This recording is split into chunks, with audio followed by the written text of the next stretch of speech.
4 দিনের সরকারি সফরে আজ সোমবার যুক্তরাজ্যে যাচ্ছেন অন্তর্বর্তী সরকারের প্রধান উপদেষ্টা ডক্টর মোহাম্মদ ইউনূস। এই সফরে বাকিংহাম প্যালেসে ব্রিটিশ রাজা তৃতীয় চার্লসের সঙ্গে দেখা করবেন প্রধান উপদেষ্টা। এ সময় তিনি রাজা চার্লসের হাত থেকে গ্রহণ করবেন কিং চার্লস হারমোনি অ্যাওয়ার্ড। এছাড়াও দুই দেশের সম্পর্ককে নতুন করে পুনরুজ্জীবিত এবং অর্থনীতি, বাণিজ্য ও বিনিয়োগের ক্ষেত্রে আরও ঘনিষ্ঠ সহযোগিতা গড়ার লক্ষ্যে এই সফর অনুষ্ঠিত হবে। সফরসঙ্গী হিসেবে প্রধান উপদেষ্টার সঙ্গে থাকবেন বাংলাদেশ ব্যাংকের governor doctor Ahsan H Mansur ও দুর্নীতি দমন কমিশনের চেয়ারম্যান ডক্টর আব্দুল মোমেন।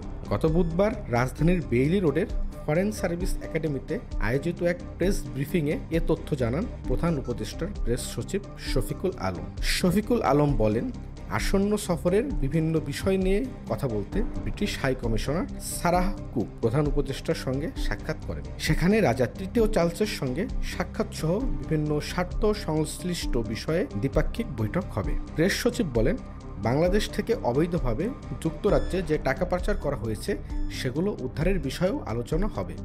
এ সফরে অধ্যাপক ইউনূস ব্রিটিশ রাজা তৃতীয় চার্লসের সঙ্গে সাক্ষাৎ করবেন। ব্রিটিশ প্রধানমন্ত্রী কিয়ার স্টারমারের সঙ্গেও তার দ্বিপাক্ষীয় বৈঠক হবে। এদিকে পররাষ্ট্র মন্ত্রণালয়ের ভারপ্রাপ্ত পররাষ্ট্র সচিব রুহুল আলম সিদ্দিকী বলেন, এটি একটি অত্যন্ত গুরুত্বপূর্ণ সফর। প্রধান উপদেষ্টা 9 জুন থেকে লন্ডনের উদ্দেশ্যে রওনা দেবেন এবং 14 জুন দেশে ফিরবেন। Abu Naeem Bihan, news desk, Quraish news.